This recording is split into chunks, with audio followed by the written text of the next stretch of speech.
छात्रों नमस्कार। आशा करता हूँ कि आप सभी कुशल होंगे। कल हमने कक्षा 11 के हिंदी के संस्कृत भाग का पाठ 2 प्रयाग पढ़ाया था। उसका पाठ 2 मैं आपको आज पढ़ा रहा हूँ। कृपया ध्यानपूर्वक सुने। गंगाया पूर्वं पुराण प्रसिद्धस्य महाराजस्य पूर्ववसः राजधानी प्रतिष्ठान पूर्वं झूसी अत्याधुनिका नामना प्रसिद्धम अस्ति। गंगा के पूर्व में पुराण प्रसिद्ध महाराज पुरूरव की राजधानी प्रतिष्ठानपुर आज झूसी के नाम से प्रसिद्ध है। यथा प्रतिष्ठा अद्यापि विदुषां महात्मांच स्थित्या अक्षुण एव। इसकी प्रतिष्ठा आज भी विद्वानों और महात्माओं के कारण से अक्षुण है, अर्थात बनी हुई है। इतिहास प्रसिद्ध है। नीति निपुण मुगल शासक अकबर नामा दिल्ल्या सुदूरे पूर्वस्यां दिशि स्थितयो कड़ा जौनपुर नामकयो समृद्धयो राज्यो निरीक्षणं दुष्करं विज्ञाय तयोर्मध्ये प्रयागे गंगा यमुनाभ्यां परिवृत्य दृढ़ं दुर्गम अकार्यत। गंगा प्रवाहांच अस्य रक्षणाय विशालं बंधम अकार्यत यो अद्यापि नगरस्य गंगायाश्च मध्ये सीमा एव स्थितो अस्ति।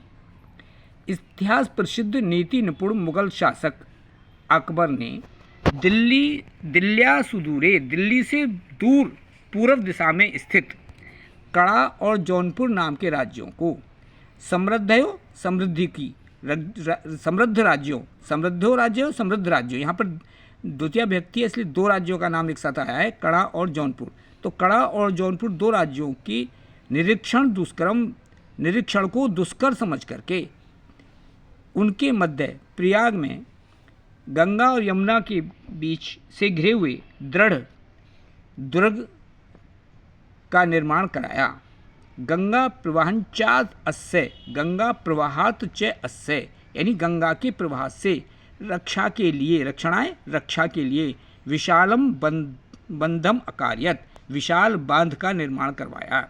यो अद्यापि, जो आज भी नगरस्य गंगायाश्च मध्य, नगर यानी प्रयाग और गंगा के मध्य में सीमा के रूप में समान स्थित है।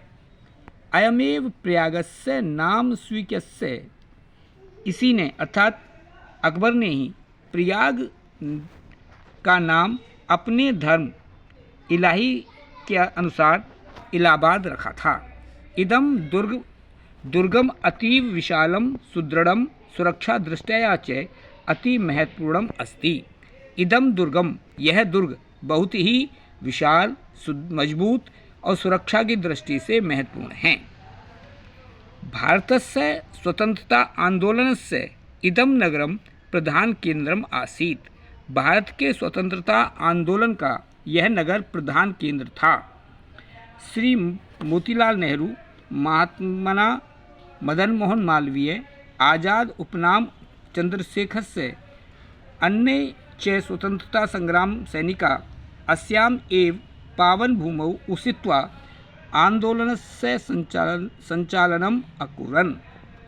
श्री मोतीलाल नेहरू, महात्मा मदन मोहन मालवीय, आज़ाद नाम से प्रसिद्ध चंद्रशेखर और दूसरे स्वतंत्रता संग्रामियों ने इस नगर की पावन भूमि पर उषित्वा माने रहकर आंदोलन का संचालन किया। राष्ट्रनायकस्य पंडित जवाहरलालस्य इयं क्रीडास्थली कर्मभूमिश्च। राष्ट्रनायक पंडित जवाहरलाल की यह क्रीडास्थली और कर्मभूमि है, अर्थात उनका यहाँ पर ही जन्म हुआ था और यहीं पर उन्होंने अपना जीवन व्यतीत किया। राष्ट्रभाषा हिंदी प्रचारे संलग्नम हिंदी साहित्यम सम्मेलनम अत्र स्थितम। राष्ट्रभाषा हिंदी के प्रचार में संलग्न यानी लगी हुई हिंदी साहित्य सम्मेलनम नाम की संस्था यहीं पर स्थित है। अत्रैव च अनेक सहस्र संख्ये देश विदेशे विद्यार्थी भी परिवृत है।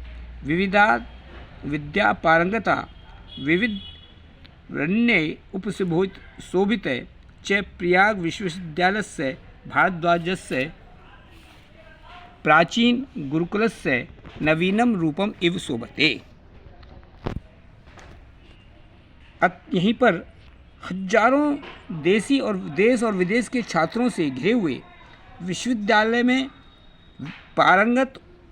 अनेक विद्याओं में पारंगत विद्वान शिक्षकों से सुशोभित प्रयाग विश्वविद्यालय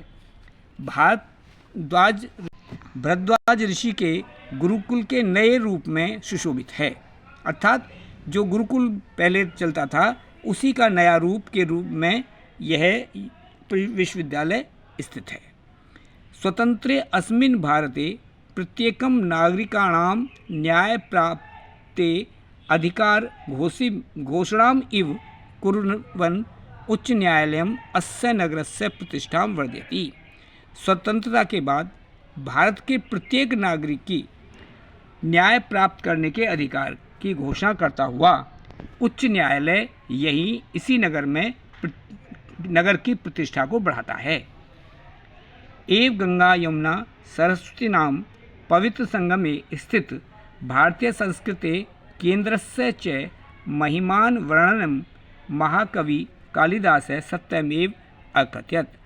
और गंगा यमुना सरस्वती के संगम पर स्थित और भारतीय संस्कृति के केंद्र की महिमा का वर्णन करते हुए महाकवि कालिदास ने सत्य ही कहा था कि समुद्र पतनयोर जल सन्निपाते पूतात्मान्मत्रः किलाभिषेकात् तत्त्वावबोधेन विनापि भूयस्य तनुतज्ज्यां नास्ति शरीरबन्धः। समुद्र पत्नयोर जलम सन्निपाते, समुद्र की पत्नियों के जल में अर्थात गंगा और यमुना के जल में स्नान करके पूत आत्मा ने पवित्र, यानी पूत माने पवित्र आत्मा वाले अपने स्नान करके अपने आप को पवित्र करते हैं। तत्त्वाबोधेन विना अपि, तत्व के बोध के बिना ज्ञान के भी, तनुतज्जाम अपने शरीर को त्याग करके वे शरीर बंधन से मुक्त हो जाते हैं अर्थात मोक्ष को प्राप्त कर लेते हैं। जिसने भी इसका पार्ट 1 नहीं देखा, आप मेरी पहली वीडियो में इसका पार्ट 1 देख सकते हैं और आशा करता हूं कि आपको समझ में आया होगा। अगर आपको मेरी वीडियो अच्छी लगती है तो इसकी लाइक करें और आपके आसपास और भी छात्रों को जिन्हें वीडियो लाभकारी हो उनको वीडियो शेयर करें। वीडियो के लिए मेरे चैनल को सब्सक्राइब करें।